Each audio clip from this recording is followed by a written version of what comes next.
आप देख रहे हैं आदिनाथ टीवी चैनल, अनादि से अनंत की धर्म यात्रा।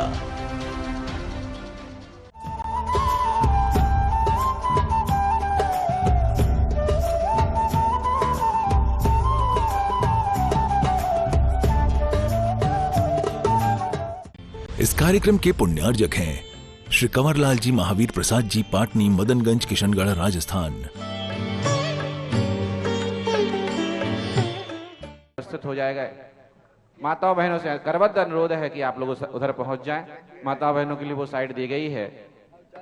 हठात जो कार्य किया जाता है वो गलत होता है, उस साइड पहुंच जाए। सभी माताएं बहनें, सभी माताओं बहनों से निवेदन है उस साइड पहुंच जाएं। ओम। चलिए मैं आपको बता दूं, जो भी द्वितीय श्रावक सृष्टि बनना चाहता है वह अभी भी सौभाग्य आपके पास खुला हुआ है, ओपन है। क्योंकि यदि द्वितीय श्रावक सृष्टि परिवार का नाम हमारे पास आ जाएगा तो हम फिर कुछ नहीं कर पाएंगे। प्रथम श्रावक सृष्टि परिवार जो है अहमदाबाद वाला परिवार, हमारे पास शाह परिवार का नाम यहाँ पर आ चुका है। द्वितीय श्रावक सृष्टि जो बनना चाहता है वह शीघ्रता से हमारे अजय भाई लॉटरी वहां पे नाम लिख रहे हैं, उनके पास नाम नोट करा सकता है। और एक और बात, ऐसा मैं नहीं कह रहा हूं, शास्त्रों में आता है। आप लोग श्रावक सृष्टि बनते नहीं हैं, शांति धारा करते नहीं हैं और सीधे जाकर के गंधोदक लेने के लिए महाराज श्री के पास चले जाते हैं। इसमें महान चोरी का दोष लगता है,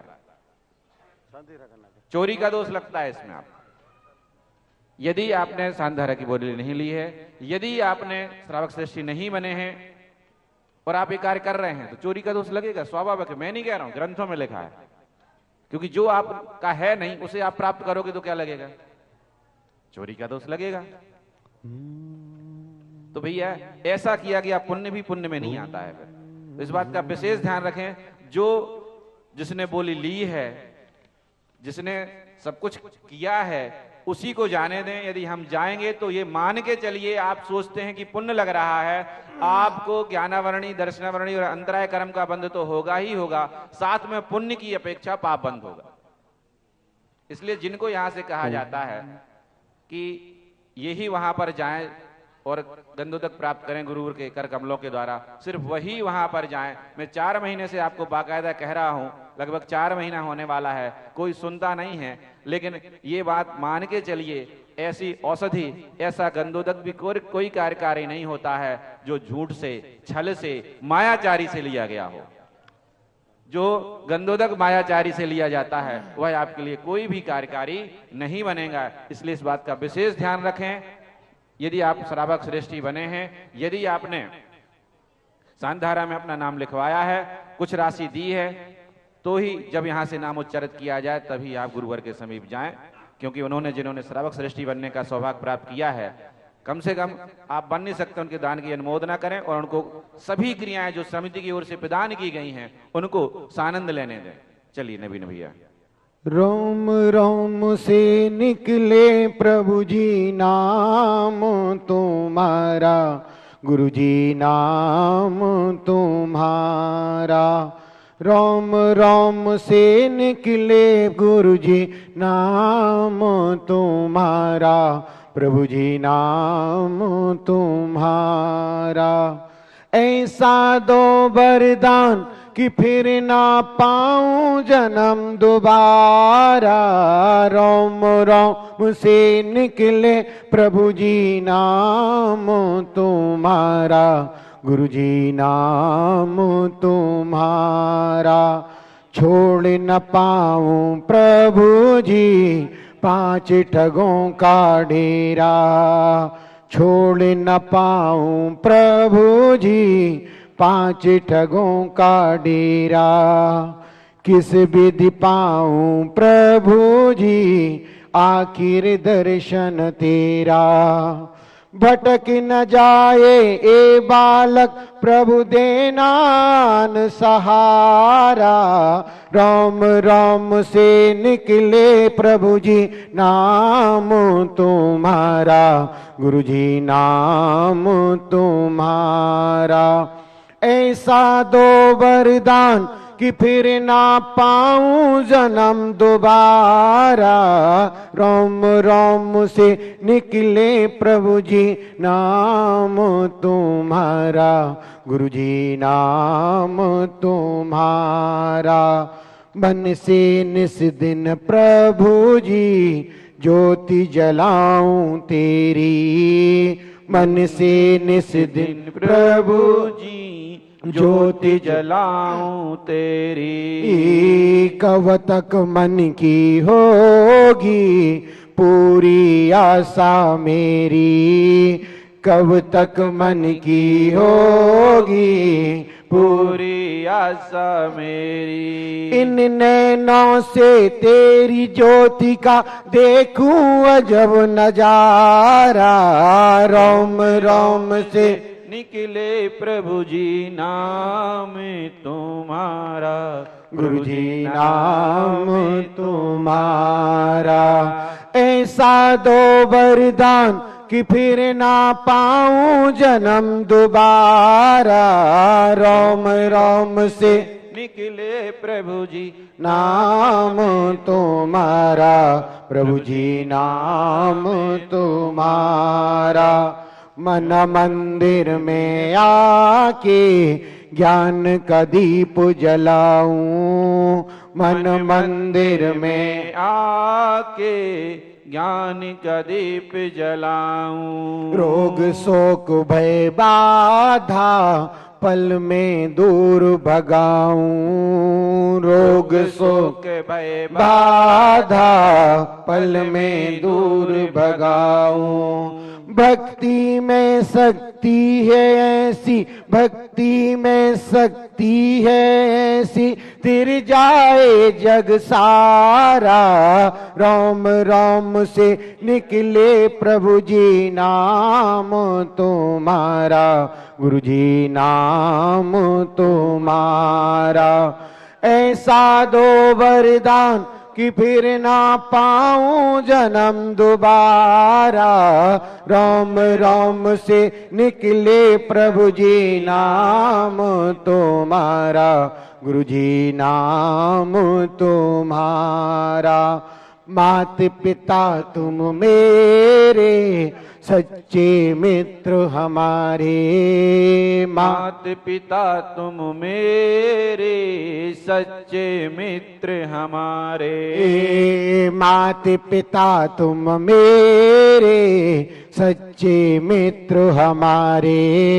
सारी दुनिया छोड़ी आए तेरे द्वारे, सारी दुनिया छोड़ी आए तेरे द्वारे। बाहर से जो महानुभाव पधारे हैं और यहाँ सागर से भी हैं, जिनने भी लिखी हैं, कितनी सुंदर ये पंक्तियां लिखी हैं। मात पिता तुम मेरे सच्चे मित्र हमारे, मात पिता तुम मेरे सच्चे मित्र हमारे। सारी दुनिया छोड़ी आए तेरे द्वारे, सारी दुनिया छोड़ी आए तेरे द्वारे। अंजन जैसा पापी तारा हमको मिले सहारा, रोम रोम से निकले प्रभु जी नाम तुम्हारा, प्रभु जी नाम तुम्हारा। ऐसा दो वरदान कि फिर ना पाऊं जन्म दोबारा, रोम रोम से निकले गुरु जी नाम तुम्हारा, गुरु जी नाम तुम्हारा। ऐसा दो वरदान कि फिर ना पाऊं जन्म दोबारा, रोम रोम से निकले प्रभु जी नाम तुम्हारा, प्रभु जी नाम तुम्हारा। कोई न खाली जाए तेरे दर से गुरु जी, कोई न खाली जाए तेरे दर से गुरु जी। अपनी दया का हाथ तू सर पे रख दे गुरु जी, अपनी दया का हाथ तू सर पे रख दे गुरु जी। तेरे दर पर आए हैं पाने दीदार तुम्हारा। रोम रोम से निकले गुरु जी नाम तुम्हारा, प्रभु जी नाम तुम्हारा। ऐसा दो वरदान कि फिर ना पाऊं जन्म दोबारा। राम राम से निकले प्रभु जी नाम तुम्हारा, गुरु जी नाम तुम्हारा। ऐसा दो वरदान कि फिर ना पाऊं जन्म दोबारा। राम राम से निकले प्रभु जी नाम तुम्हारा, गुरु जी नाम तुम्हारा। राम राम से निकले प्रभु जी नाम तुम्हारा, गुरु जी नाम तुम्हारा। महानुभाव, अभी भी कोई द्वितीय श्रावक श्रेष्ठी बनकर के सौभाग्य प्राप्त करना चाहता है दिन भर के मांगलिक कार्य करने का, तो आप शीघ्रता से हमारे अजय भाई के पास नाम नोट करवा सकते हैं। मैं आपको बता दूं, यह सौभाग्य, यह अवसर बार बार आने वाला नहीं है, क्योंकि एक बार बीतने वाली घड़ी को कौन लौटा पाएगा। इस धरा पर सब धरा रह जाएगा, क्योंकि यह सुबह सर्दी आपने खो दिया तो अंत में सिर्फ पछताने के अलावा कुछ नहीं रह जाता है। जैसे ही जगत पूज के चरण पंडाल में पड़ेंगे, आपकी सांधारा शुरू हो जाएगी। फिर आप नाम लिखवाना भी चाहेंगे तो हम शीघ्रता में नहीं लिख पाएंगे। अभी जिसके भी विचार बन रहे हों, जिसके भी भाव बन रहे हों, क्योंकि कुछ ही क्षणों पश्चात, कुछ ही सेकंडों पश्चात गुरुवर के चरण मुख पांडाल में पड़ने वाले हैं। अब शीघ्रता से नाम अपने यहाँ पर दे सकते हैं। बोलिए गुरुनान गुरु आचार्य ज्ञान सागर जी महाराज की। आचार्य गुरु बोलिए बोलिए। दिल में नाम तेरा है, बैठे रहिए। तू भगवान मेरा है, मैं भक्त तेरा हनुमान सा तू राम मेरा है। दिल में नाम तेरा है, तू भगवान मेरा है, मैं भक्त तेरा हनुमान सा तू राम मेरा है। बोलो तीर चक्रवर्ती जगत पूज्य निर्यापक श्रमण मुनिवर श्री सुधा सागर जी महामुनिराज जी की जयकारा गुरुदेव का। चलिए शीघ्रता से हमारे आज के श्रावक श्रेष्ठी परिवार पहुंचे, हाथों में कलश लें। शांति धारा वाले शीघ्रता से आ जाएं, जिनने मुकुट लगा रखे हैं। ओम ह्रीं श्रीं क्लीं ऐं अरहं वं मं हम शम तम पम बम बम मं मम हम शम शम तम तम पम पम झम झम झीम झीम छीम छीम द्राम द्राम द्रीम द्रीम द्रावय द्रावय नमोहते भगवते श्रीमते। ओम ह्रीं क्रोम अभिषेक कार कश्य पापम खंडे खंडे जय जय दह दह पचे पचे पाचे पाचे। ओम नमो रम झम झीम छीम हम सम जम बम ह्रायाशा छाम छीम छूम छेम छीम छौम छम छा छिबीम ह्राम ह्रीं ह्रूम ह्रैम ह्रीं ह्रौम ह्रम ह्राद्राम द्रीम द्रावय द्रावय नमो हते भगवते श्रीमते ठाठा श्रेष्ठी श्री समस्त शांतिधारा कत्रिनाम का करण जैन, राजेश शाह, राजेश चेतना, शिवानी जैन अहमदाबाद, विनोद जैन, सुधा, संदीप, विवेक, नीलम, हर्षिता, कन्या, जतारस, बिलहरा वाला परिवार, आनंद कुमार जैन आरोग्यार्थम, किरण, शशांक, श्रुति आदि, मैत्री, शिल्पी, राजीव, कंचन, निकेता, समस्त खड़िया परिवार, बेगमगंज, संतोष, ममता, समस्त परिवार, प्रकाश चंद जैन आरोग्यार्थम, चौधरी अनिल कुमार, सुषमा, अंकिता भैया Brahmachari, doctor Saurabh Jain, doctor Sohal Jain, Shivam Jain, doctor Sonam Abhishi, शिवार्थ आरोग्यार्थम, बांद्री निवासिना, राजेंद्र कुमार, विकास, राहुल, आकाश, कपिल, विकास, समस्त केसरी परिवार, उपस्थित श्रावक दिनेश कुमार मगरोनी, सुरभि जैन, आगम जैन, आयुषी जैन, गर्भ शिशु रक्षार्थम, देवेंद्र बजाज आरोग्यार्थम, निशा जैन, संदीप जैन आरोग्यार्थम, ब्रह्मचारी स्वाति आरोग्यार्थम, दीपक बद्दू आरोग्यार्थम, सुमन रानी, प्रीति आरोग्यार्थम, विजय आदि, सोम, आदर्श, देवेंद्र कुमार जैन समस्त आरोग्यार्थम, सुमत जैन बागी द्वारा स्नातक सांगनेर आरोग्यार्थम, सुमत जैन, कमलेश जैन, वासा साधना आरोग्यार्थम, सुरभि जैन, श्राविका, फूला देवी, डब्बू आरोन आरोग्यार्थम,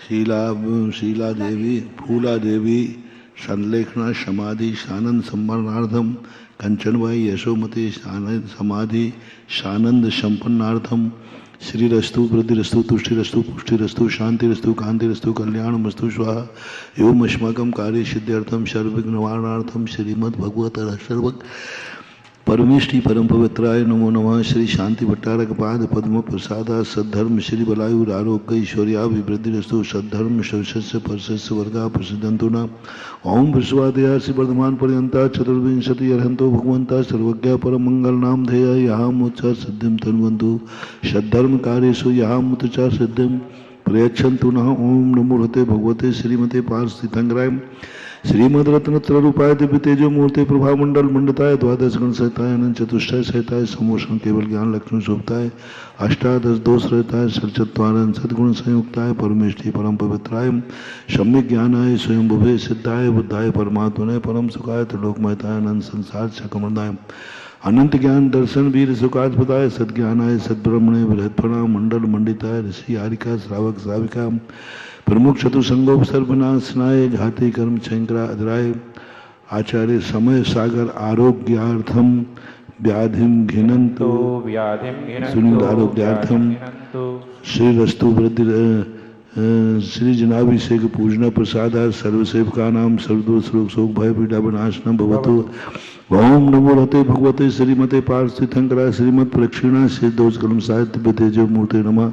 श्री शांतिनाथाय शांतिकराय सर्वविघ्न प्रणाशनाय सर्वरोगापुत विनाशनाय सर्वपर के क्षुद्रपद्र विनाशनाय सर्वारिष्ट शांतिकराय ओम ह्राम ह्रीम रूम रौरा स्याउषा नमः। सर्वविघ्न शांतिम कुरु कुरु तुष्टिम पुष्टिम कुरु कुरु स्वाहा अभिषेक कारकश कामम छिंदरति कामम बलि कामम क्रोधम पापम वैरम च अग्नि वायुभयम सर्व शत्रुघ्नम सर्वोपसर्गम सर्वविघ्नम सर्वराज्यभयम सर्व चौर दुष्टभयम सर्व सर्व विषिक सिंहादिभयम सर्वदोषम व्याधि डामरम च सर्वपरमंत्रम सर्वात्मघातम परघातम च सर्वसूररोगम कुष्ठरोगम अक्षरोगम सर्वरोगम ज्वररोगम च सर्वनरमारम सर्वगजासुगुमहिषाजमारम सर्वसधान वृक्षलता गुणपत्र पुष्पलमारम सर्वराष्ट्रमारम सर्वपूर्वेताल शाग्नि डाग्नि भयानि सर्ववेदनीयम सर्वमोहनीयम सर्वापस्मारम अशुभकरम दिन दुखानि दुष्टजन कतान मंत्र तंत्र दुष्टि मुष्टि छल छत्र दोषान सर्वदुष्ट देवदाना वीर नरनाहर संग योगिनी कर दोषान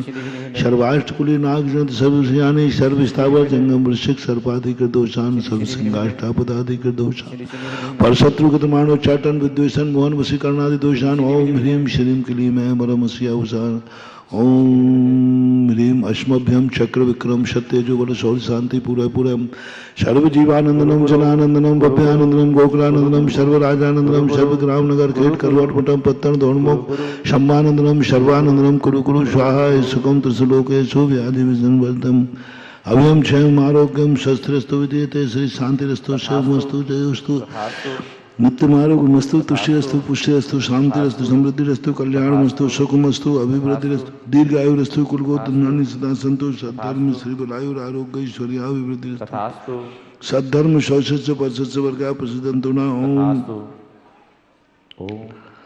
ओम ह्रीं श्रीं क्लीं ऐं ब्रह्मस्या उषानाथ विद्याय नवरन्ताणं ह्रौं सर्वशान्तिं कुरु कुरु स्वाहा। ओम ह्रीं श्रीं क्लीं ऐं ब्रह्मस्या उषानाथ विद्याय नवरन्ताणं ह्रौं सर्वशान्तिं कुरु कुरु स्वाहा। आयुर्वल्ली विलासं सकल सुख परिद्राग्यत्वा सुनल्पं धीरं वीरं शरीरं रूपं उपनयत्वा तनोतुच्कीर्तिं सिद्धिं वृद्धिं समृद्धिं प्रदितरणि स्फुर्दुच्चै प्रतापं कान्तिं शान्तिं समाधिं वितरतु जगतामुत्तमा शांतिधारा संपूजकानां प्रतिपालकानां यतीन्द्रसामान्यतपोधनानां देशस्थिराश्च पुरस्य राज्ञः करोतु शान्तिं भगवज्जिनेन्द्र करोतु शान्तिं भगवज्जिनेन्द्र करोतु शान्तिं भगवज्जिनेन्द्र। सभी लोग बैठे रहे भैया। चलिए जो मुकुट बांधे हुए शीघ्रता से पहुंचे आप। और जो हमारे शानदार करता परिवार है अहमदाबाद सूरत वाले ओम ह्रीं अश्वराधिहार मध्ये छत्रद्वयं स्थापयामि ओम ह्रीं अश्वराधिहार मध्ये चवरद्वयं स्थापयामि ओम ह्रीं विश्वकान्ते अर्घं नृपामति। जिनके मुकुट लगे हैं सिर्फ जो मुकुट धारण किए हैं वो ही पहुंचे, इसके अलावा कोई भी ना जाए वहाँ। चलिए आप लोग जिनकी शानधारा है सिर्फ वही आएंगे परिवार। दादी हट जाइए थोड़ा सा बीच से। हाँ जिनकी शानधारा है भैया ये पहले से भैया बिना मुकुट वाला कोई भी वहां ना जाए, हम अनुरोध कर रहे हैं। चलिए भैया नहीं पूरी लिस्ट बना के दो।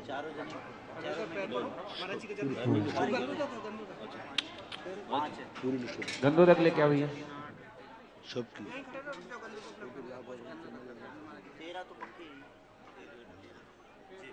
मैंने गुरु जी के चरण पखारे, धन भाग हमारे।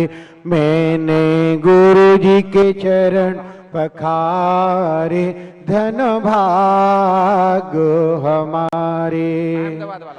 चरणाम्बुजे स्पर्श करत ही छाए हर्ष अपारे। मैंने गुरु जी के चरण पखारे, बोने गुरु जी के चरण पखारे। जन्म जन्म के संचित पातक, जन्म जन्म के संचित पातक, तत्क्षण ही निर्वारे। मैंने गुरु जी के चरण पखारे, मैंने गुरु जी के चरण पखारे। चरणाम्बुज स्पर्श करत ही छाए हर्ष अपारे। मैंने गुरु जी के चरण पखारे। चलिए सभी लोग अपने स्थान पर बैठ जाएं शीघ्रता से। सभी लोग अपने माताओं बहनों से मेरा निवेदन है, आप अपने स्थान पर पहुंचे। इस साइड पुरुष वर्ग का स्थान निर्धारित है। चलिए पूज्य गुरुदेव से अपन निवेदन कर रहे हैं, पहुंचे अपने स्थान पर शीघ्रता से। आप लोग आइए नीचे भैया, आप लोग कोई महिला वर्ग पुनः निवेदन है, आप लोग पहुंचे वहां शीघ्रता से। महिला वर्ग का स्थान उस साइड आरक्षित है, पहुंचे। गुरुदेवा अब जिन वाणी की मधुर सुना दो तान। हाथों को जोड़े। हे भगवान नमोस्तु नमोस्तु नमोस्तु। आपकी मंगलमयी दिव्य देशना हम सब जीवों का मोक्ष मार्ग प्रशस्त करे। ऐसी भावना के साथ पूज्य गुरुदेव के पावन श्री चरणों में पूरे सदन की ओर से हे भगवान नमोस्तु नमोस्तु नमोस्तु।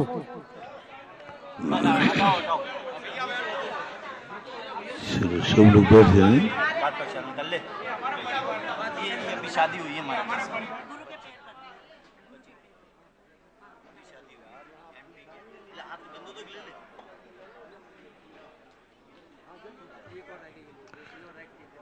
चलो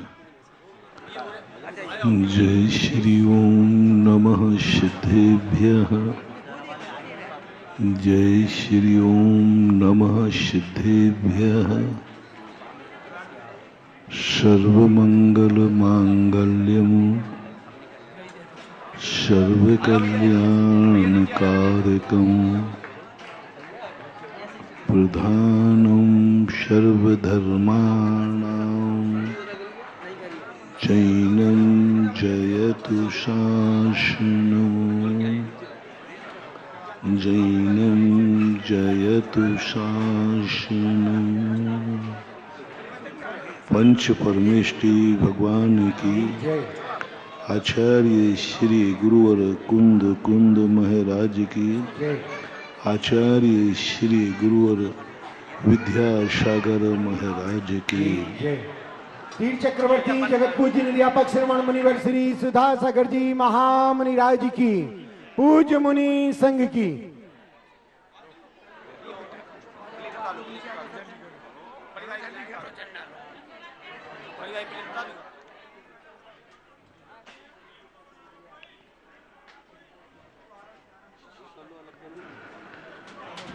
दो दृष्टिकोण से व्यक्ति को अपनी जिंदगी का लक्ष्य निर्धारित करना चाहिए। पहली दृष्टि स्वयं की दृष्टि। तुम्हारी स्वयं की दृष्टि में तुम खुद क्या हो? क्या तुम्हारी दृष्टि से तुम अपनी जिंदगी से पूर्ण संतुष्ट हो? क्या दुनिया जो तुम्हें दिख रही है, यह दुनिया के संबंध में आपकी दृष्टि क्या है?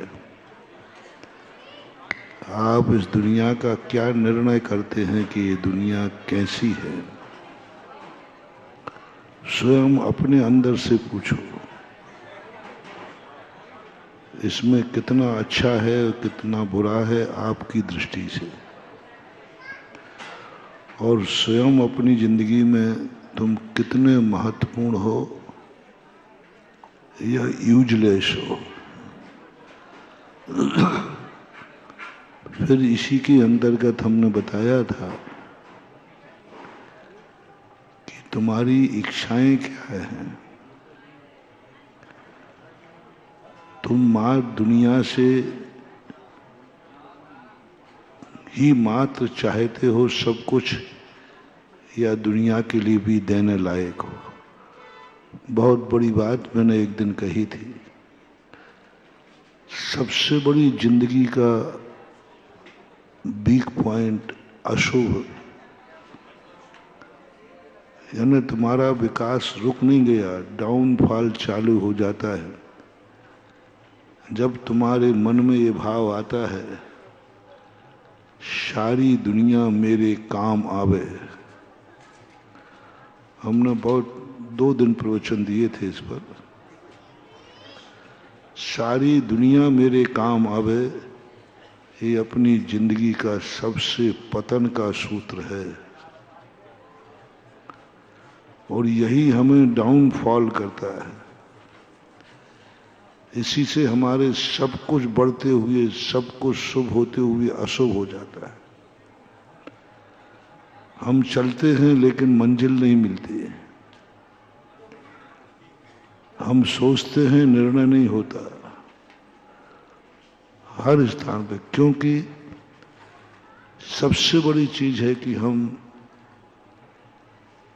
हर वस्तु पर हम स्वार्थ निमज्जित कर देते हैं।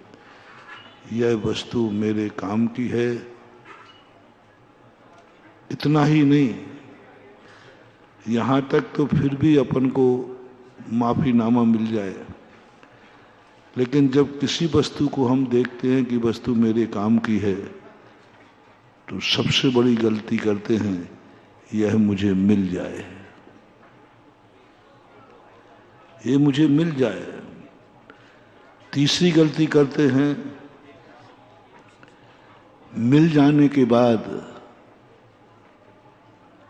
हम उसका पूरा उपयोग करते हैं और फिर छोड़ने का भाव नहीं करते हैं। और ये तीनों गलतियों के कारण से हमारे बढ़ते हुए कदम रुक जाते हैं। सांप सीढ़ी के समान हम आखिरी खंड तक पहुंचकर नीचे गिर जाते हैं। इसलिए पहला दृष्टिकोण तो हमने ये दिया था कि अपनी जिंदगी में बस एक ही भावना करो, जिंदगी में मुझे किसी का भी सहारा न लेना पड़े, भगवान का भी नहीं, गुरु का भी नहीं, नमोकार मंत्र का भी नहीं। लेकिन ऐसी स्थिति मात्र भावनात्मक हो सकती है, संसार में प्रैक्टिकल नहीं हो सकता। लाने भावना तो भा सकते हैं। दूसरा, उसके साथ में जब हमें दुनिया से कुछ लेना ही है, तो हम अपने आप को, दुनिया तुम्हारे लायक है, दुनिया तुम्हारे काम की है, लेकिन तुम किसी काम के हो के नहीं। दिवाली के पहले का प्रवचन था, तुम किसी काम के हो के नहीं, कभी सोचे ही नहीं। दुनिया मेरे काम की है।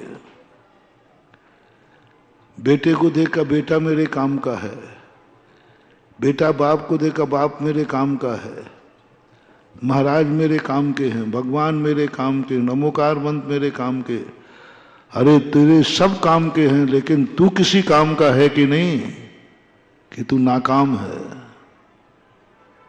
तू किस काम का है, इस पर विचार ही नहीं जाता। पिता को 90% सोचते हैं कि बेटा मेरे काम का है, कितना सोचते हैं कि मैं बेटे के काम का हूं। बेटा सोचता है पिताजी मेरे काम के हैं, कितना सोचते हैं कि बेटा की मैं पिता के काम का हूं। और मंदिर का तो हाल ही इतना बेहाल है,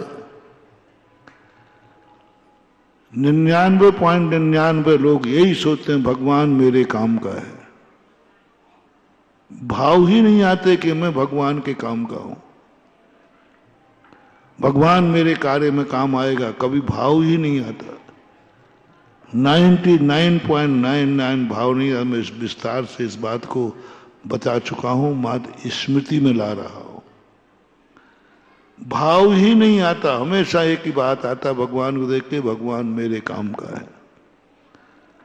गुरु को देखकर भाव आता है, गुरु मेरे बहुत काम के हैं, बहुत काम। महानुभाव इतने रुचि से, इतनी भावना से हम कुछ भी भगवान से पा नहीं पाएंगे। कभी तो मन में भाव आ जाए, भगवान तू मेरी जिंदगी भर काम आया, मेरे मन में भाव आ गया है, तेरी भक्ति करते करते भाव आ गया है, मैं भी लायक बन गया हूं, मैं भी तेरे काम आऊंगा। और मुझे लग रहा है, मुझे ऐसा लग रहा है कि कोई काम ऐसा है जो तू नहीं कर पाया, मैं करूंगा, जो तू नहीं कर पाया वो। गुरु महाराज जो मैं कर नहीं पाया वो मैं करूंगा। कहा था ना एक दिन हमने कि दुनिया के तुम 1 पॉइंट अपने अंदर फांड लो, मोटिवेशन दे रहा हूं, दिया था। दुनिया में एक दिन चलो 5 मिनट दो प्रतिदिन, मैं एक कितने काम का आदमी और किसके काम में आ सकता हूं। कौन कौन वस्तुएं तुम्हारे काम की है ये नहीं पूछ रहा हूं, ये तो तुम्हें मालूम है, लिस्ट रखी है तुम्हारे पास। तुम किस किस के काम के हो, क्या किसी काम के लायक हो, और कौन सा काम, कौन से काम के लिए। जो सामने वाला स्वयं काम नहीं कर पा रहा है, पूरी ताकत लगाकर, पूरी ताकत लगा दी, लेकिन वो उसके बस की बात नहीं है, पूरी ताकत लगा दी, वो अब असमर्थ हो गया, वो मेरे बस की बात नहीं है, मैं कर ही नहीं सकता हूं। ऐसे कार्य करने के लिए तुम्हें प्रेरणा दी थी। क्लिष्टेषु जीवेषु कृपा परत्वम क्यों कहा?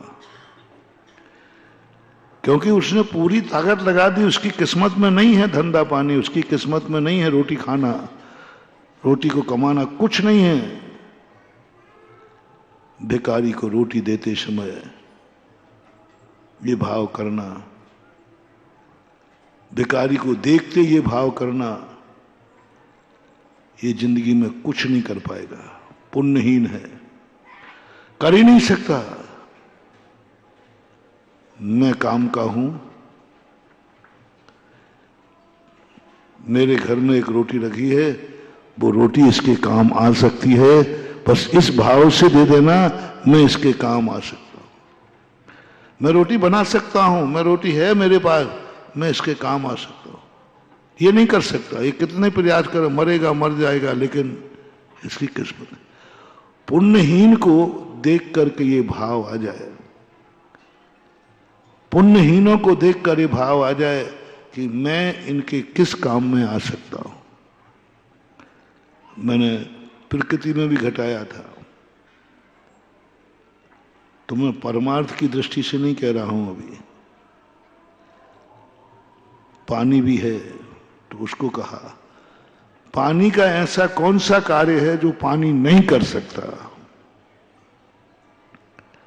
और वो पानी से ही होता है।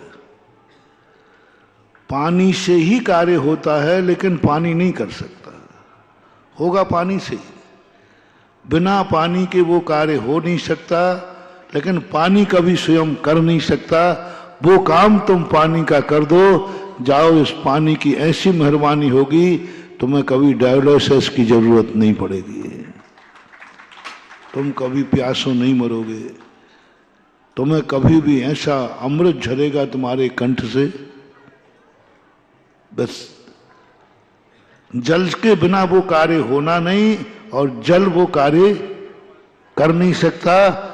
वो तुम्हें सोचना है कि तुम कर सकते हो क्या। जल कभी किसी की प्यास नहीं बुझा सकता, और जल के बिना प्यास बुझ नहीं सकती। लेकिन जल नहीं बुझा सकता, जल किसी के मुंह में नहीं पहुंच सकता, जल तुम्हारे लिए नहीं कह सकता साहब पी लीजिए मुझे तुम्हारी प्यास बुझ जाएगी। जल के समर्थ है। बस एक काम कर दीजिए जल का। जल कहता है मेरे बिना काम हो ही नहीं सकता, दुनिया में जितने प्यासे हैं इनकी प्यास मेरे द्वारा ही मिटेगी, ऐसा कुदरत का नियम है। बस तुम्हें कुछ नहीं करना, सुबह से शाम तक दिन भर में पानी तो पीते ही हो, वह दिन भर में एक कार्य और करना है, किसी प्यासे को एक लोटा पानी जरूर पिलाना है। चाहे पशु पक्षी को पिला देना, चाहे गाय बैल को पिला देना, एक प्यासे को पिलाना, क्योंकि पानी के बिना प्यास बुझेगी नहीं। प्याऊ खोलना क्यों पुण्य है। पानी के बिना प्यास बुझेगी नहीं, वो पानी प्यास बुझाएगा नहीं। और तुमने कहा मैं हे पानी मैं तेरा यह कार्य मैं कर देता हूं, इस कार्य को मैं करूंगा तेरे। यदि उससे अच्छे भाव हैं जैनियों, भारतीय लोगों, पानी के बिना कार्य होगा नहीं, वो पानी कर नहीं सकेगा। मुनि महाराज को प्यास लगी है, मुनिराज आहार को उठे हैं, पानी के बिना उनकी प्यास बुझेगी नहीं, और पानी अंजलि में पहुंच नहीं सकता। तुम शुद्ध धोती दुपट्टा पहनकर मन शुद्धि वचन शुद्धि कह करके एक लोटा महाराज की अंजलि तक भेज दो, हो गया तुम्हारा पानी। पानी कहता है तूने मेरा वो कार्य कर दिया जो मैं कभी कर नहीं सकता था, और मेरे बिना होगा भी नहीं। इसी का नाम तो सहयोग है। एक अपाहिज चल नहीं सकता था, तुमने उसे उठा करके रास्ता पार करा दिया। एक अंधा चल नहीं सकता था, तुमने हाथ पकड़ रास्ता पार करा दिया। एक पानी मुनिराज की अंजलि में पहुंच नहीं सकता, तुमने पहुंचा दिया। यदि पारमार्थिक दृष्टि है तो बहुत अच्छा है, पारमार्थिक दृष्टि नहीं है, मान लो तुम धर्म को नहीं करना चाहते हो, धर्म तुम्हें समझ में नहीं आया, तो भगवान की कृपा नहीं होगी, महाराज की कृपा नहीं होगी, लेकिन जल की ऐसी कृपा हो जाएगी कि वो जल कहेगा तुझे कभी डायलिसिस की जरूरत नहीं पड़ेगी, वो तुम्हें ऐसा वरदान देगा। और बड़ा कार्य करना है तो बस भगवान के सिर तक वो नहीं पहुंच सकता, तुम एक कलश भर करके उसको भगवान के सिर तक पहुंचा दो। बिना जल के अभिषेक होगा नहीं, जल अभिषेक, जल भगवान तक पहुंच नहीं सकता, तुम पहुंचा दो ना, जल की दुआ तुम्हें लगेगी। आओ काम आओ, सारी जिंदगी हो गई, जन्म जन्म तक जल तुम्हारे काम आया, पूरी जिंदगी भर तुम्हें जल प्यास प्यास बुझा रहा, तुम्हारे काम आ रहा है, तुम जल के किस काम में आए। जल को गंदे किया है, तुम जल के किस काम आए, जल तो तुम्हारे काम आया। ये कर्जा तुम्हारे ऊपर ऐसा है, महानुभाव जिस दिन ये वसूलने को आ जाएगा ना, एक एक बूंद पानी को तरस जाओगे, प्यास इतनी लगेगी कि सागर का पानी पी जाओ, और मिलने को एक बूंद नहीं मिलेगा, क्योंकि तुमने जिंदगी भर जल को अपने काम में लिया है, लेकिन जल का कोई अच्छा काम नहीं किया। ऐसे ही सब चीज में लगाना महानुभाव। मैंने घटा दिया था पहले, पृथ्वी पे लगाना, सारी पृथ्वी तुम्हारे काम आती है। उस पृथ्वी से एक पत्थर निकाल कर उसकी मूर्ति बना देना। कोई एक पत्थर निकाल कर किसी मंदिर में लगा देना। कुछ मंदिर में अपना, क्योंकि उसका कुछ काम वो कर नहीं सकता, उसके बिना मूर्ति बन नहीं सकती। ऐसे दीपक का बताया था। ऐसे तुम्हारी जिंदगी में तुमने सब इंद्रियों का उपभोग किया है,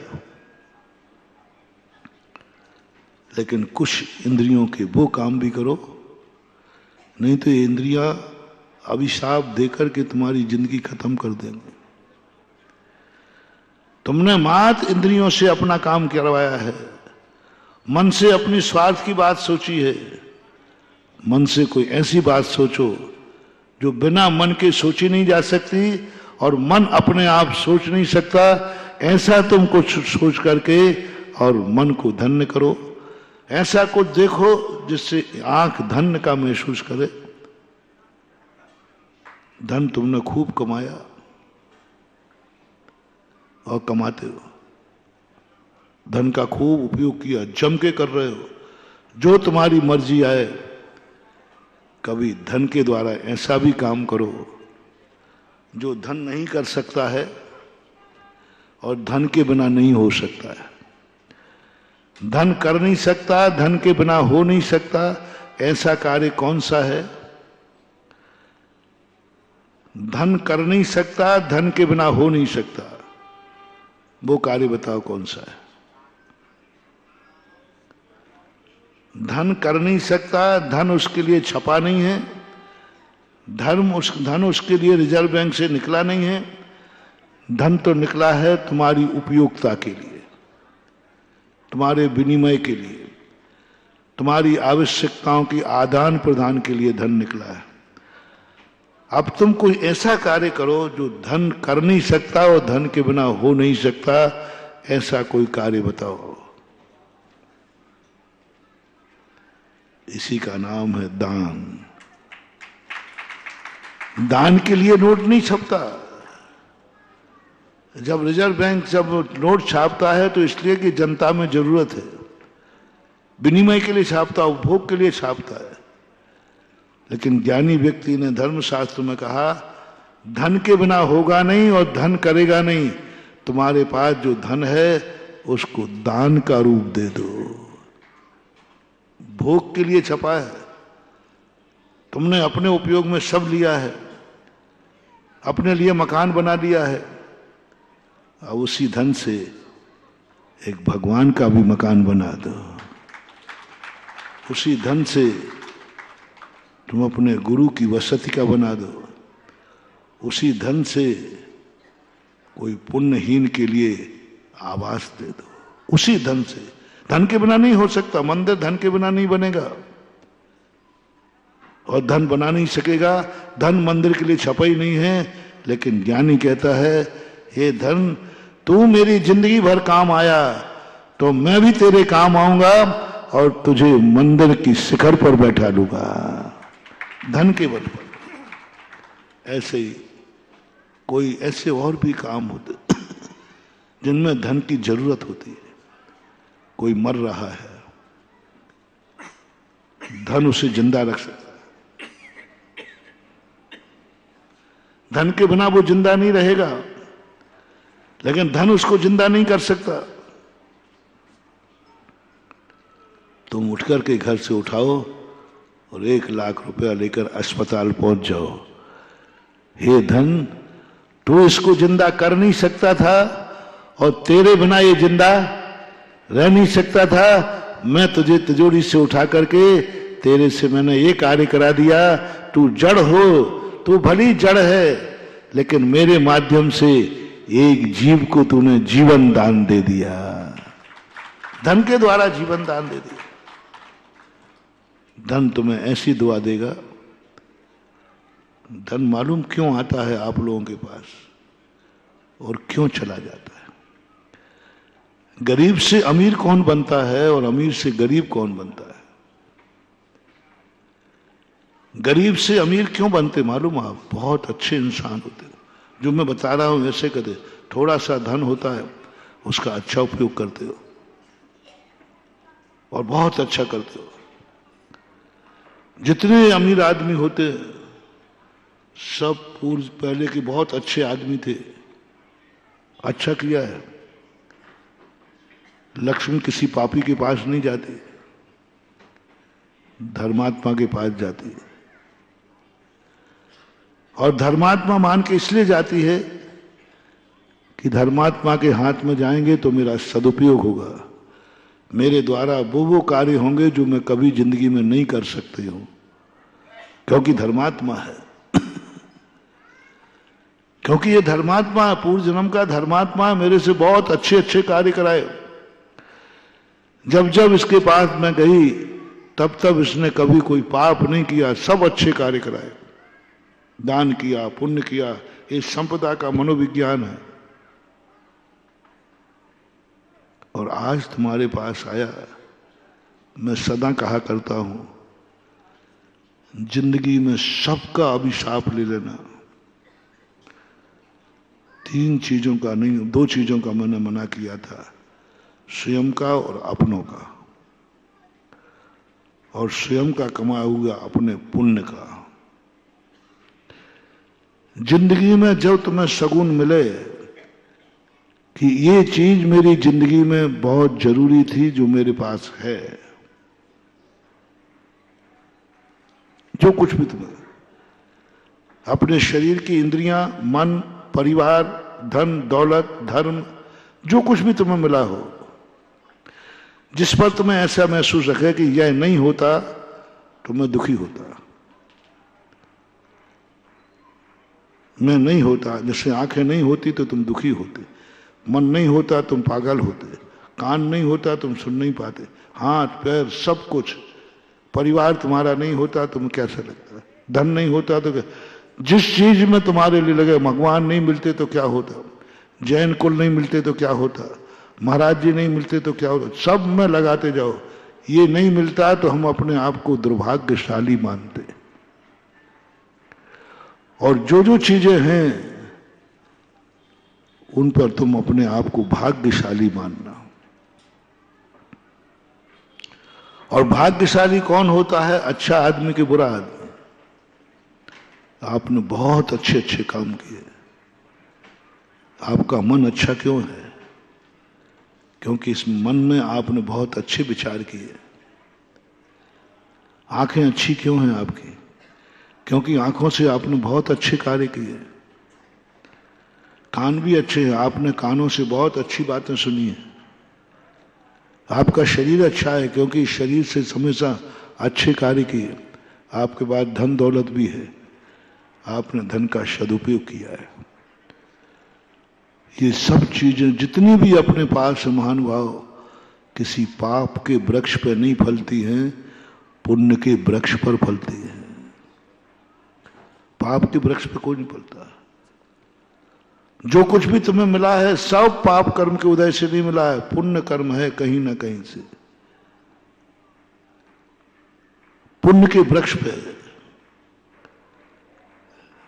रावण में यही नहीं समझ पाया कि मुझे जो कुछ भी धन दौलत मिला है, सोने की लंका मिली, सब कुछ मिला हमारे अतीत के अच्छे पुण्य कर्म से मिला है।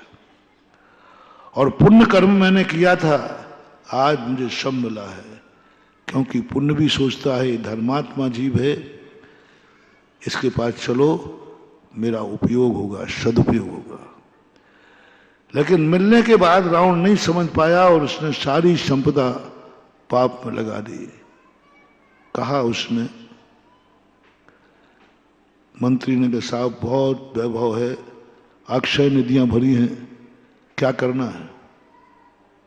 तो रावण कहता है अच्छा पैसा है, ऐसा करो इस महल की पत्थर की ईंटें दीवारें निकाल करके सोने की बना दो, फर्श में रत्न जड़ दो। मेरा पैसा 1 नंबर का पैसा था, 2 नंबर का नहीं। 2 नंबर का भी पुण्य से ही आता है, पुण्य का पैसा था और उसने पाप में लगा दिया। पुण्य से शक्ति मिली थी, पाप में लगा दी। पुण्य से विद्या मंत्र करने की ताकत थी, मंत्र सिद्ध हुआ, पाप में लगा दिया। उसी के पहले एक भरत चक्रवर्ती हुआ, इससे भी ज्यादा परिग्रहवान था। जब मंत्री जी पहुंचे कोषाध्यक्ष कि साहब और कोई काम, अक्षय निधियां ज्यों की तो भरी पड़ी है, सब काम हो गए? बोले साहब सब काम हो गए, सब परिवारों को, सब रिश्ते, सब काम हो गए, फिर भी बच रहा है साहब। भरत चक्रवर्ती कहता है इतना पुण्य मेरा,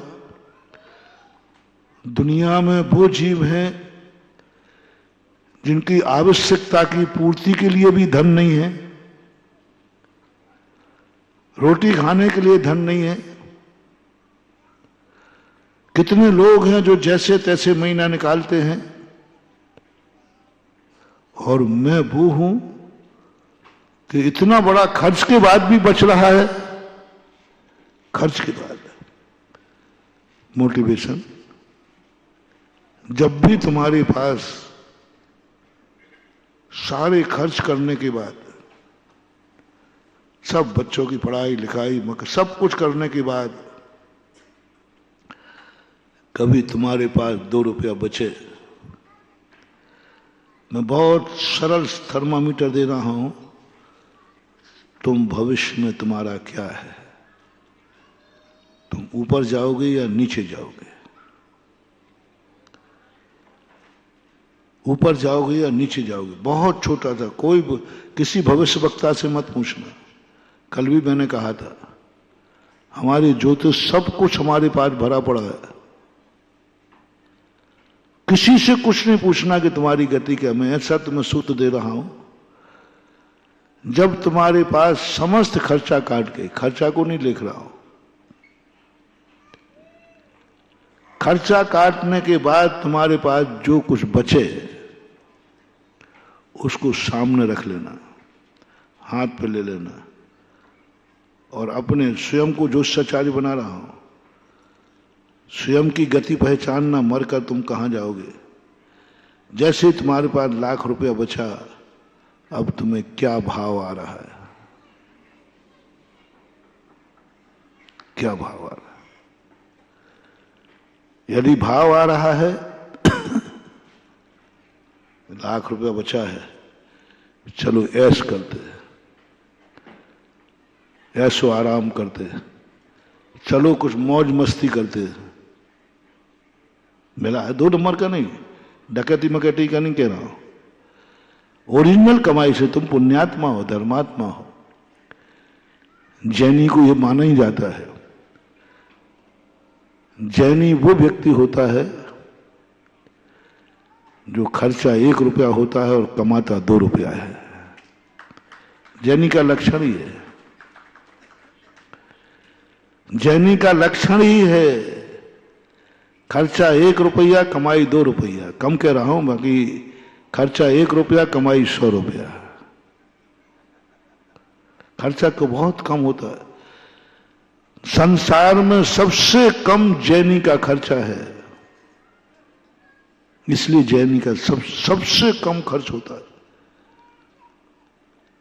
क्योंकि जैनी को उनके गुरु, उनके भगवान, उनकी जिनवाणी मां इतना संस्कार दे देती है, इतना संस्कार दे देती है कि उसकी कमाई कभी पाप में खर्च होती ही नहीं है। आज भी कह रहा हूं मैं, सारी दुनिया की समाज और जातियों को उठा लो, आज भी जैनियों में सबसे कम बुरी आदतें हैं। आज भी कह रहा हूं, नहीं है सो बात नहीं, क्लीन चिट नहीं दे रहा हूं। समझ सारी दुनिया को देख के आओ, सारी दुनिया की जातियों को देख के आओ, बोलो सबसे कम शराब पीने वाले कहां हैं? अपने एमपी से लगा लो, सागर से लगा लो, अपने मोहल्ले से लगा लो, चलो अपने रिश्तेदारों में लगा लो, बोलो सब लोग अपने अपने रिश्तेदारों में कितने लोग शराबी होंगे? बहुतायत के कम? ऐसा कोई हाथ उठाए जिसके सारे बहुतायत लोग शराबी हैं? बहुमत में 60%। चलो 100% बार उठाओ। महाराज हमारा सारे रिश्तेदार शराबी जुआड़ी का सारे रिश्तेदार। मेरा जो विश्वास है शायद पूरे भारत में एक भी जैनी नहीं निकलेगा जिसके हर रिश्तेदार शराबी हो।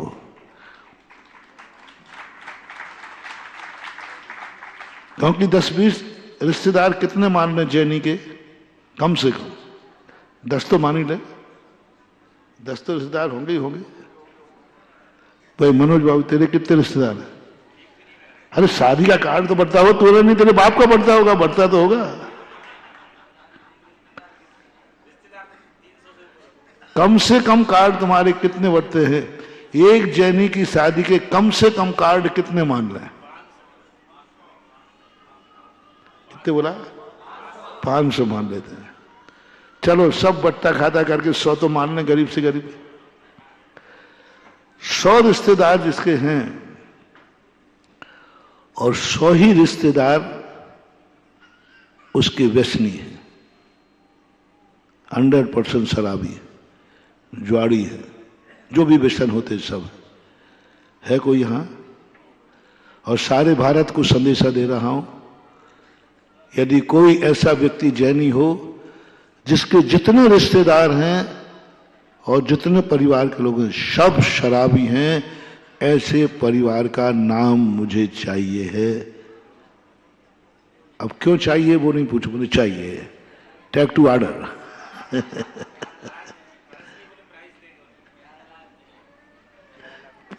प्राइज की बात करें वो तो अपन करेंगे बाद में प्रतियोगिता। एक परिवार बताओ, मैंने तो जो खोजा है अभी तक तो ये नहीं मिला। पूरा परिवार, पूरा कुटुंब, पूरे रिश्तेदार सब शराबी हैं? नहीं। ऐसा कोई बताओ जो 60% शराबी है, 40% अच्छे हैं, बहुमत। सागर में बता दो चलो। नहीं है, नहीं है। आज भी बहुत कम पर, सारी दुनिया में सबसे कम परसेंट यदि वैष्णव का है तो उसका नाम है जैन जाति। बहुत कम परसेंट है। मैं 0 पे नहीं ला रहा हूं, लेकिन परसेंटेज बहुत कम है। अपने मोहल्ले से लगा लो, अपने परिवार रिश्तेदार से लगा दो, कोई एक आध मिल जाता है, 2-4 मिल जाएंगे, 2-4 मिल जाएंगे जो जुआड़ी होंगे, 2-4 मिल जाएंगे जो बेशनों में लप्त होंगे। परसेंटेज कम है। और यही सबसे बड़ी बात है तुम्हारे धर्मात्मा होने का। तो तुम्हारा भाव किस चीज में जा रहा है? ऐसो आराम करने का, अय्याशी करने का? पैसा मिला है जी, कोई 2 नंबर का थोड़ी है, ढांके का 1 नंबर का है। यदि तुम्हारा ये भाव आ रहा है, समझ लेना तुम्हारी गति वही है जो रावण की थी। निश्चित तुम्हारी दुर्गति निश्चित, कोई दुनिया की ताकत नहीं रोक सकती। कारण इसलिए नहीं कि तुम पाप कर रहे हो, कारण इसलिए नहीं कि शराब पी है तुमने, कारण इसलिए नहीं कि तुमने जुआ खेला है, कारण इसलिए नहीं कि तुमने मांसाहारी कोई व्यसन किया है। कारण यह है कि जो वस्तु धर्म से मिली थी उसको तुमने पाप किया है उससे। वो धन जो तुम्हारे पास 1 लाख रुपया बचा, वो पुण्य से बचा कि पाप से? मैंने पहले ही कह दिया, 1 रुपया भी तुम्हारे पास आया है नियम से, कोई तुमने अच्छा कर्म किया था, बहुत अच्छा कर्म किया था, तब वो तुम्हारे पास लाख रुपया बचे। सवाल शराब का नहीं है। शराब तुमने किससे पी है? जो फल धर्म के वृक्ष पर लगा था उस फल से तुमने शराब की है। जाओ, बर्बाद निश्चित है, बर्बाद। क्योंकि तुम दिवाली के बाद कह रहा हूं, कहीं लक्ष्मी रूठ के नहीं चली जाए। अमीर से गरीब कैसे बनता है कहीं ये साल तुम्हारे लिए बर्बाद ना कर दे। इस साल तुमने दिवाली मनाई, अगली साल दिवालिया ना हो जाना। इस साल तुमने फायदा किया, अगले साल घाटे में मत चले जाना। आज तुम्हारा बहुत अच्छा दिन है, अगली साल कहीं बुरी ना हो जाए, इसलिए सचेत कर रहा हूं। क्योंकि धन तुम्हारे पुण्य से आया है और तुमने उसको किस में लगा दिया? पाप में। बस शराब का सवाल ही नहीं। अब इससे भी ज्यादा पाप का बंध है। तुम जैन पुण्य से बने हो कि पाप से? और जैन बन करके तुमने पी लिया तो किस कर्म ने तुम्हें इतना पुण्य बनाया? 84 लाख योनियों छट्टा की योनि दी, छांट करके योनि दी। ये व्यक्ति इतना धर्मात्मा है, रात में नहीं खाता है। ये व्यक्ति इतना धर्मात्मा है, ओहो। कर्म ने कहा इसको कोई अच्छे कुल में पैदा करो, जैन कुल में। इसने जिंदगी में कोई बुरे काम नहीं किए हैं, इसलिए अच्छा कुल मिलना चाहिए। अच्छे कुल में भी, उसमें भी बुंदेलखंड, बुंदेलखंड में भी सागर। हाँ, सारी दुनिया में सबसे अच्छा स्थान बुंदेलखंड माना जाता है, क्योंकि जो स्थान महापुरुषों को पसंद आए वो अच्छा माना जाता है। और इस वक्त के महापुरुष थे, बोले ना, गर्व से कहो। अपने युग के सबसे बड़े महापुरुष थे संत शिरोमणि परम पूज्य गुरुदेव। और उनको कौन सा स्थान पसंद था? इसलिए ठाठ से कह रहा हूं, इस सारे संसार में, इस सारे भारत में, कलयुग में यदि सबसे अच्छा स्थान है तो उसका नाम है बुंदेलखंड। तालियां बज गई ना? अब मैं तुम्हारा तबला बजाता हूं, है ना? गुरु के नाम पर तो अपन ने तालियां बजा दी, कहीं ऐसा ना हो कि अपना तबला बज जाए, उनकी तो ताली बजा दी। आओ आओ, बस यही होना है कार्य। जो चीज इतनी पसंद, इतना अच्छा स्थान, इतना अच्छा स्थान कि जो महान पवित्र वीतरागी आचार्य विद्यासागर महाराज को पसंद आया हो, वहां तुमने जन्म लेकर, वहां तुम रहने वाले होकर, फिर भी तुमने शराब पी ली, फिर भी तुमने गुटखा खा लिया, फिर भी तुमने जुआ खेल लिया, फिर भी तुमने लाख रुपए का जो बची हुई राशि थी उससे तुमने अय्याशी कर ली। बस अब खतरनाक है, किसी मलेच्छ खंड में रह के करते तो इतना पाप का बंद। किसी मलेच्छ खंड में, किसी विदेश में रह करके, जहां साधु संतों ने उस जमीन को पवित्र नहीं किया, जहां तीर्थंकरों के बिहार से जो चीज पवित्र नहीं हुई, वहां जाके पाप करो। करना है तो बहुत बच जाओगे। थोड़ा पापियों को भी थोड़ा रास्ता बता दूं, थोड़ा सा करना ही है तो रे पाप ऐसे स्थान पे करो जहां पर किसी महापुरुष का गमन ही। जन्म लो तो ऐसे कुल में लो जहां महापुरुष कभी उनके हाथ का पानी भी नहीं पीते हो। ऐसे कुल में जन्म लो जिस कुल के लोग कमंडल को भी नहीं छू सकते हैं। आहार तो बहुत दूर है। ऐसे कुल में जन्म लेने में पापियों सुनो रे, मैं तुम्हें सस्ता रात हूं जिससे तुम्हारे ऊपर भी दया आ रही कि तुम्हें भी कितने बड़ा पापी हो, लेकिन उसको कर्मबंध कम होना चाहिए। ये मेरी भावना है। पाप करे लेकिन उसको पाप का बंध कम हो। तो भावना भाव कि हमारा अगला भाव ऐसे स्थान पर हो जहां पर कभी भी साधु संतों का गमनागमन भी न होता। ऐसे कुल में जन्म हो जिस कुल में जन्म लेने के बाद हम कमंडल भी छूने लायक न रहे। ऐसे कुल में जन्म हो जहां पर सब लोग अशुद्ध मानते हो। तो ऐसे व्यक्ति, ऐसे कुल में जन्म लेने के बाद तुम पाप करोगे तो कम पाप का बंध होगा, बहुत कम होगा। क्योंकि सब में पाप में है। बाप भी पापी है, कुल भी पापी है, जाति भी पापी है, गुरु भगवान है ही नहीं, कुछ नहीं है। ये आज दिवाली के बाद भगवान से मांग लेना, क्योंकि तुम्हें पाप करना है, तुम्हें शराब पीना है। मैं मना नहीं कर रहा हूं, शराब कब पीना, कहाँ पीना, ये बता रहा हूं। पता नहीं आज क्या मेहरबानी हो रही शराबियों पे। मैं नाराज नहीं हो रहा हूं, ऐ शराबी जा, इसको नरक भेजना चाहिए, गुस्सा नहीं हो रहा। मैं उसको रास्ता बता, पी ले बेटा, पी ले, कर ले पाप जो करना है, लेकिन ऐसे कुल पर पहले एक कुल बनाओ, ऐसा स्थान बनाओ, ऐसा क्षेत्र है, ऐसे क्षेत्र जहां 3 काल में 3 लोक में कभी महापुरुषों का विहार, ऐसे कुल भी है, ऐसी जाति भी है। यदि वो पाप करते हैं तो अपन क्या कहते हैं, पाप नहीं करेगा तो क्या पुण्य करेगा, जिसका सब कुछ। लेकिन तुम कहां गए, ये बहुत बड़ी गलती है तुम्हारी, बहुत बड़ा गलत नंबर डायल कर लिया है। यदि तुमने बुंदेलखंड में जन्म लेकर और जैन कुल में जन्म लेकर के यदि गड़बड़ किया बेटा, बर्बाद हो जाओगे।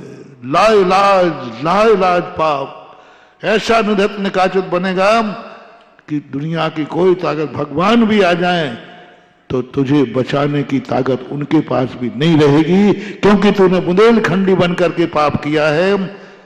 क्योंकि ये भूमि महापुरुष ने पसंद की है, महापुरुष के चरणों से पावन हुई है। महापुरुष सारे लोगों से मेरा कहना है, ये आर्यावर्त नहीं, 3 लोक में बहुत सारे स्थान है पाप करने के लिए, लेकिन उस स्थान पर यदि जन्म मिले, इतनी सी बात मेरी मान जाओ, उस स्थान पर जब पाप नहीं करूंगा, जिस स्थानों पर तीर्थंकरों का जन्म हुआ हो, विहार हुआ हो, जो तीर्थंकरों के लिए पुण्य भूमि, ये आर्यखंड किनके लिए है, तीर्थंकरों के लिए। गर्व करो रे, जब कोई लोग बैठते ना, आप लोग, तो जब कोई मुख्य अतिथि आते हैं तो एक रस्सी बांध देते और आगे एक सफेद चादर बिछा देते। सफेद चादर का अर्थ क्या है, क्या कोई वीआईपी आदमी, अरे, और फिर तुम क्या करते, धीरे धीरे रस्सी के नीचे से खिसक खिसक के पट्टा वहां बैठ जाता है, अतिथियों के बीच में बैठ जाता है और कहता है गुदगी लगती है, मैं भी बैठ गया। बताओ, सफेद चादर बिछी हो, उस पर बैठने का मौका मिले और पीछे बैठे हो, दोनों में से एक चयन करना है, तो तुम्हें शगुन किस पे बैठने का होगा? अरे 2 नंबर में बार बार भाई देखो, ये मुख्य अतिथियों के लिए कृपया करके आप ना बैठे, इतने बेशरम बन जाते हो, पता नहीं। अरे भाई 2 फुट पीछे बैठ जा, वॉलंटियर घोषणा माइक से घोषणा हो रही, नहीं, धीरे धीरे खिसक करके। तो मैं समझता हूँ सफेद चादर में कुछ ना कुछ दम तो तभी तो बैठने का भाव आता है। कोई बात नहीं, बस इस पूरे 3 लोक में ये आर्यखंड मुख्य अतिथियों को है, उनके लिए बिछाई गई थी ये चादर, उनके लिए बनाया गया था आर्यखंड, क्योंकि आर्यखंड उनको बनाना था कि महापुरुष कहां जन्म लेंगे, महापुरुष अवतरित होंगे तो कहां जन्म लेंगे, 3 लोक में नहीं, उनके लिए एक बैर, पूरे 3 लोक में एक आर्यखंड है, 5 भरत, 5 ऐरावत और विदेह क्षेत्र। बस छोटा, बहुत छोटा स्थान है 3 लोक में, बहुत छोटा, राजू में भी नहीं है, राजुओं में भी नहीं, मात्र 2.5 द्वीप में है। 45 लाख योजन प्रमाण है मात्र 2.5 द्वीप, और 45 लाख योजन में भी जो आर्यखंड है, इसके 5 भाग कर लो मोटे मोटे पे, तो 4 भाग मिलिक्स खंड के हैं, 1 भाग आर्यखंड का है। इसमें अभी भोग भूमि का समय निकाल दो। आप देखो जम्बू द्वीप के 1 लाख में देखो कितना सा छोटा सा स्थान है, 1 लाख योजन का है, भरत ऐरावत बीच का विधि, 6 भोग भूमि, 3 भोग भूमियां, 2 और 2 4 भोग भूमियां पड़ गई, बहुत छोटा। और वीआईपी का स्थान छोटा ही होता है सफेद चादर का। भाग्य समझो रे, समझो समझो। जो स्थान तीर्थंकरों के लिए बनाया गया था, जो स्थान चक्रवर्तियों के लिए बनाया गया था, जो स्थान 63 सलाका पुरुषों के लिए बनाया गया था, उस स्थान पर हमारा और आपका जन्म हुआ है। उस स्थान पर अपनी जिंदगी बिताओ, चादर पर बैठने का मौका मिला है, आनंद से झूम जाओ। मुख्य अतिथि नहीं हो तुम, 2 नंबर में घुसपैठिया हो। हाँ, कलयुगी कलयुगी में कोई महापुरुष आता ही नहीं। फिर भी क्या कर्म किया, क्या पुण्य किया। थोड़ा कभी कभी अपने भाग्य को भी सराहा करो। जैसे हमने कल परसों कहा था ना, जिंदगी को कोसो मत रे। कोसते कोसते तो सब कुछ जिंदगी निकल गई। थोड़ा धन्यवाद दे भी दो, आओ भाग्यशाली भी मानो। जब देखो जब कोस रहे हो, जो कोस रहा है, डाउनफॉल आएगा। मैंने कल कह दिया था, अपने को नहीं कोसना कभी, और अपनों को मत कोसना कभी। अपने तुम्हें ना कोस पाए, तुम अपने को नहीं कोसना। लो वरदान दे रहा हूं आज तुम्हें, बस पुण्यशाली। मैं कितना पुण्यशाली हूं। मेरा जन्म उस स्थान पर हुआ जहां तीर्थंकर जन्मते हैं। मेरा उस स्थान पर जन्म हुआ जहां मुनियों का विहार होता है, आहार होता है, दीक्षाएं होती हैं। हम उस स्थान पर जन्मे जहां भगवानों के पंच कल्याणक हुए। नहीं, सफेद चादर लायक मैं नहीं था, लेकिन फिर भी कैसे करके जैसे तैसे ले देकर घुसपैठिया करके सफेद चादर पर बैठ तो गया हूं। लेकिन अब नियम करता हूं, बैठने का आनंद लूंगा, कम से कम सफेद चादर को गंदा तो नहीं करूंगा। बस इतनी, कोई बात नहीं। मुझे सब दिख रहा है कौन घुसपैठिया है। मुझे याद है भगवान को, सर्वज्ञ भगवान को सब दिख रहा है कि कौन महापुरुष है और कौन, सबको देख लेते हैं। कितने घुसपैठिया सफेद चादर पे घुस गए हैं। तुम लोगों को दिखा नहीं दिखा, मुझे तो दिखता है, क्योंकि हम सामने ऊंचाई पे बैठते ना। कितने घुसपैठिया बैठ जाते, खिसक तक। अब हम भी कुछ नहीं, कमेंट भी, अरे बैठे रहने दो, अभी और आफत और करोगे। अभी उनको उठाओ और मुख्य अतिथि और आगे आओ, उनके सामने उठाओ, तो फिर कमेटी वाले क्या सोचते हैं, अब बैठ गया है तो। ऐसे ही अपना जन्म हो गया यहां पर, कर्म सब देख रहा है, सर्वज्ञ भगवान सब देख रहे हैं, फिर भी वो कहते बैठने दे, घुसपैठिया है, आ गया, नहीं उठाऊंगा। नहीं उठोगे, कम से कम एक नियम तो ले लो कि मैं आर्य खंड में जन्म लिया है, सफेद चादर पर बैठा हूं, इसको गंदा नहीं करूंगा। इस आर्य खंड में रह करके मैं कोई गंदा कार्य नहीं करूंगा, पाप नहीं करूंगा, क्योंकि मैं सफेद चादर पर जन्मा हूं। मेरा आर्य खंड में जन्म हुआ है। इतना भी यदि तुमने कर लिया तो बेटा, जो तुम्हें 2 नंबर में सफेद चादर मिली है, कल तुम्हें मैं 1 नंबर में बैठला दूंगा। बस 2 नंबर हो। अभी कैसे मिली है?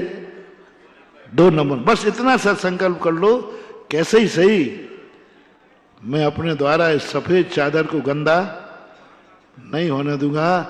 मैं आर्यपुत्र हूं। आर्य खंड में जन्म लेने वाले को क्या बोलते हैं? आर्यपुत्र हूं। और आर्यपुत्र में हूं, बस इसको कलंकित नहीं होने दूंगा। ऐसा कोई गंदा कार्य नहीं करूंगा जो आर्यपुत्रों के विरुद्ध हो, आर्यों के विरुद्ध हो, जो आर्य खंड में नहीं किया जाता। आर्य खंड में जो पाप नहीं किए जाते हैं वो पाप में नहीं करूंगा।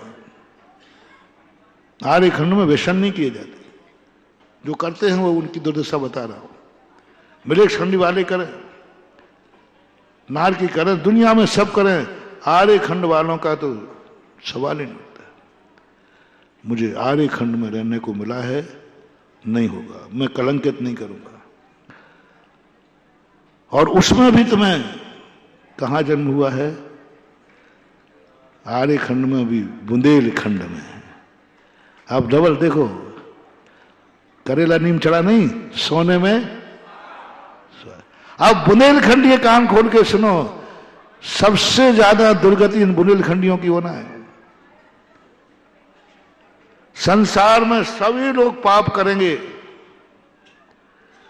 उन पापियों में सबसे ज्यादा दंड मिलेगा तो बुंदेलखंडी के लिए, क्योंकि तूने बुंदेलखंड में रहकर जन्म लिया, जिसको आचार्य विद्यासागर महाराज ने पसंद किया। साधु संतों की भूमि। अब तो तुम्हारा कोई नहीं बचा पाएगा, इसलिए कम से कम गर्व करो कि मैं उस बुंदेलखंड में जन्मा हूं जहां साधु संतों ने विहार किया है और आचार्य महाराज ने विहार किया है। वो कौन थे तुम्हारे? मैं मुझे पूछ रहा हूं, पूछ लो, कोई बुराई नहीं है। मेरे तो गुरु थे, तुम्हारा पता नहीं है। तुम्हारे कौन थे? हाँ, बस जिस कार्य को, जिस स्थान को मेरे गुरु ने पसंद किया है, उस स्थान पर जन्म लेने वाले बुंदेलखंडियों, कभी कोई पाप मत कर लेना, कभी शराब की तरफ देख मत लेना, कभी गुटखे को सूंघ मत लेना, कभी जुआ की फरते आंख भी ना उठ जाए, नहीं तो बर्बाद हो जाओगे। ऐसे बर्बाद हो गए, कोई तुम्हें उठाने वाला नहीं मिलेगा, ऐसी नाली में पड़ोगे, कोई उठाने नहीं आएगा, सूकर छांटते हुए मिलेंगे। चारू दत्त चरित्र पढ़ो। एक उच्च कुल में जन्म लेकर तद्भाव मोक्षगामी जीव ने किसी कारण से ऐसा पाप किया, जाके सूचकूप में फेंका, नशे में धुत हो गया, शौचकूप में पड़ा,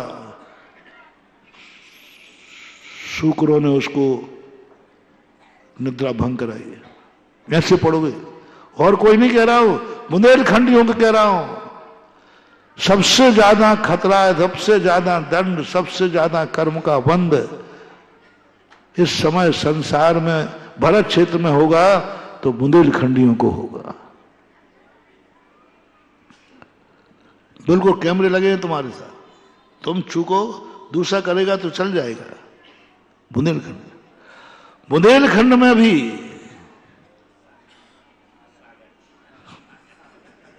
ले लो नाम, तू भी ले लो ना अपने, सागर। बेटा अब तो और गए काम से। सागर में जन्म लेकर के तुमने किया जिस क्षेत्र पर पूज्य गुरुदेव की विशेष मेहरबानी थी, वहां जन्म लेकर के। फिर तीसरी बात और, चतुर्मास जहां साधुओं ने किया हो, और चतुर्मास चल रहा हो, किया है, यहां आचार्य ने चतुर्मास किए कि नहीं? ओह, जो गुरु ने चतुर्मास किया हो, वहां के रहने वाले लोग यदि कोई गलत कार्य करें, बर्बाद हो जाओगे। फिर मत कहना कि महाराज कहा नहीं। आज का प्रवचन सबके पास भेज देना और सुनने कान खोल के। फिर मत कहना बाद में कि हमें किसी ने बताया नहीं। वो चुनाव के समय आता है ना, सब वोटरों जाग जाओ, फिर मत कहना फिर मत कहना कि ऐसा नेता गलत सरकार बोले, अभी तुम्हारे हाथ में सरकार है। फिर मत कहना कि तुमने उस स्थान पर। और सबसे ज्यादा पाप का बंध जब कोई साधु तुम्हारे यहां चतुर्मास कर रहा हो, उस समय वह तुम्हारे नगर में, तुम्हारे यहां, और उस समय तुमने कोई पाप कर लिया, उस समय तुमने कोई बुरा किया तुम्हारे नगर में, कहाँ हो रहा है चतुर्मास? अब सागर के चतुर्मास बहुत खतरनाक होते हैं रे चतुर्मास। हाँ बहुत खतरनाक होते हैं, बर्बाद कर देंगे ये चतुर्मास। चतुर्मास कराने के पहले सोच लिया करो कि चतुर्मास जैसे कराऊंगा 4 महीने के लिए नगर तीर्थ बन जाएगा। औकात में रहना। अन्य समय में तुमने पाप किया और वही चतुर्मास में किया तुमने, देखा हमसे सुनने वाला भी कोई नहीं मिलेगा, क्योंकि वो चतुर्मास उस समय तुमने किया जब तुम्हारे नगर में साधु चतुर्मास कर रहा था और तुम शराब गुटखा नशा जुआ आदि पाप कर रहे थे। मत करना महानुभाव, और पाप ही करना हो तो फिर चतुर्मास मत कराना। ऐसे स्थान पर तुम अपना मकान बनाओ जहां साधुओं के चतुर्मासी नहीं होते। बहुत अच्छी बात बता रहा हूं, पापियों को बता रहा हूं। ऐसी भूमि पर रहो जहां साधुओं का चतुर्मासी नहीं होते हो, आना ही जाना नहीं रहता हो, वहां तुम पाप करोगे तो पाप का बंध कम होगा, क्योंकि वो क्षेत्र ही पवित्र नहीं है, स्थान ही नहीं। चतुर्मास कराने के पहले सोचो क्या तुम वो मर्यादा रख पाओगे जो एक तीर्थ पर रखी जाती है। जो जो कार्य तीर्थ पर नहीं किए जाते हैं वो कार्य जब तक साधु तुम्हारे नगर में रहे तब तक वो कार्य नहीं करना, क्योंकि जहाँ पैर पड़े संतन के वो जग तीर्थ हो। अब तीर्थों पर कैसे रहते हैं अपन? वो स्थिति बनती है जब तुम्हारे नगर में कोई साधु आ जाए, उस समय नहीं करना। बहुत करुणा दया करके कह रहा हो, तुम नहीं छोड़ सकते तो नहीं, इतना तो रखो किसी साधु ने मेरे नगर में प्रवेश कर लिया, जब तक ये साधु रहेगा इतना गया बीता नहीं हूं, इतना गया बीता नहीं हूं कि मैं तीर्थ पे भी शराब पी लूं, इतना गया बीता नहीं हूं कि मैं तीर्थ पे भी गुटखा खा लूं, मैं इतना गया बीता नहीं हूं कि तीर्थ पे भी पाप कर लूं, क्योंकि इस समय हमारा नगर तीर्थ है, क्योंकि नगर में साधु ने प्रवेश कर। साधु के प्रवेश होते ही स्टे ऑर्डर लगा दो। इतना भी यदि तुमने कर लिया तो एक दिन तुम सब सचमुच में ऐसे कुल में जन्म लोगे।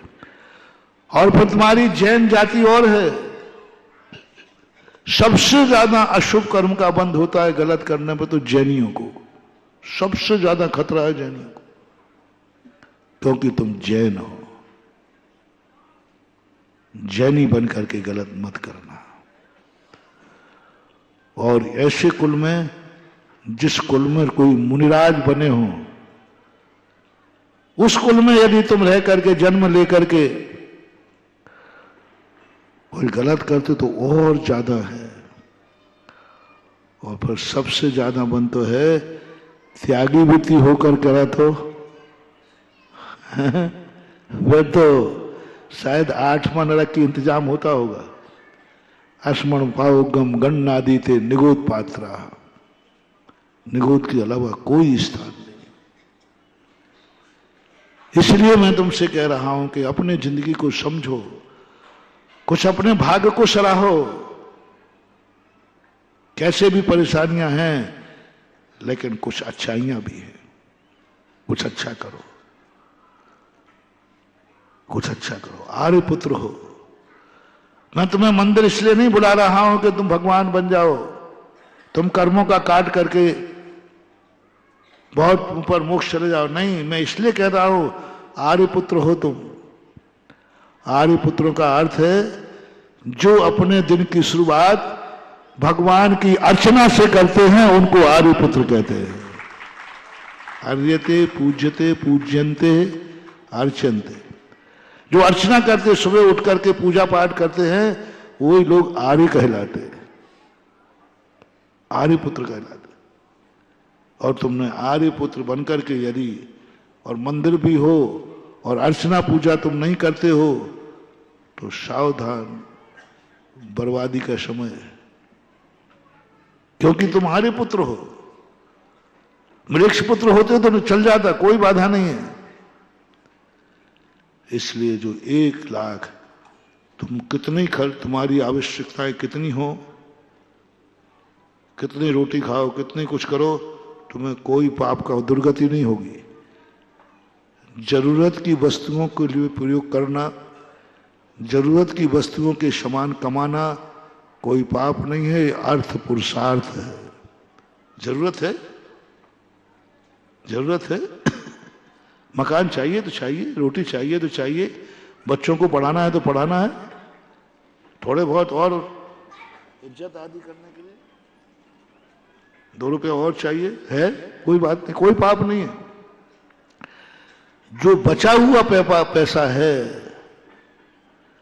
जो सब खर्च काट के पैसा बचा है, यहां से खतरा चालू होता है। जब तक तुम्हारा खर्च होता जा रहा है, पैसा आया, आवश्यकता आ गई, बच्चे की शादी ब्याह आ गए, घोड़ा गाड़ी लेना था ले लिया, कोई बात नहीं, चलेगा, कोई खतरा नहीं है, कोई पाप नहीं है।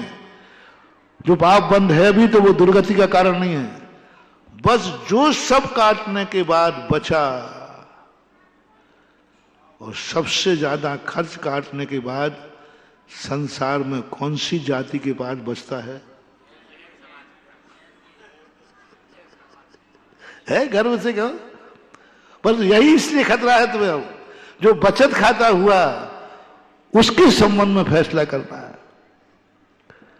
यदि पहला फैसला हो गया, 1 लाख रुपया बचा है, कोई खर्च नहीं, चलो ऐसा आराम करते हैं, किसी पाप करने का भाव आया, पत्थर की लकीर समझना, इसे बोलते हैं पापानुबंधी पुण्य। तुम्हारा अगला भाव नियम से दुर्गति में ही है, भी मत लगाना। सर्वक भगवान की वाणी के समान मान लेना, जैसे सर्वक का वचन खाली नहीं, ऐसा ये वचन नहीं, क्योंकि तुमने बचत पर, बचा हुआ पैसा तुमने क्या किया ये बताओ बस।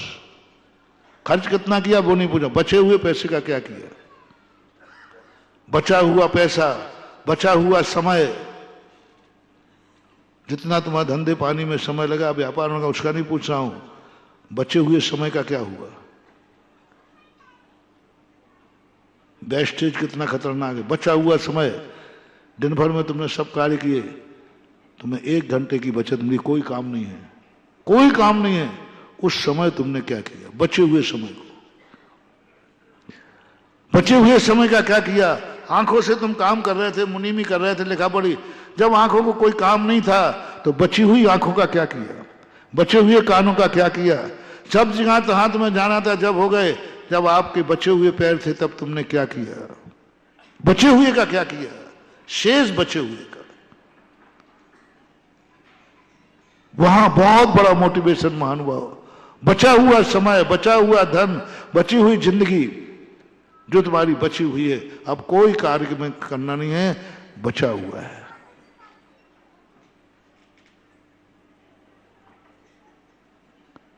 पहला कारण रावण का, वहीं पहुंचोगे जहां रावण गया।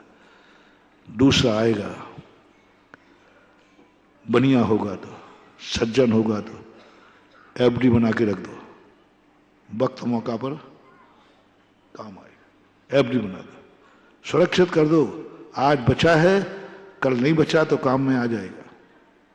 एफडी बना दो, बचत करो, कुछ नहीं करो, समय बचा है, एफडी बना दो, मध्यम क्वालिटी का। दुर्गति तो नहीं जाएगा, लेकिन मनुष्य मनुष्य बना रहेगा, जैसा है वैसे ही बना रहेगा। बचा हुआ समय, अब बचा हुआ समय, अब कुछ नहीं करना, ठीक है, आंख बंद करके सो जाता हूं, विश्राम करता हूं, बचा हुआ समय है, वैसे ही मेहनत करे। कभी मेहनत मिलती नहीं, कभी समय मिलता नहीं था, आज जैसे जैसे समय मिला है, सो जाएगा,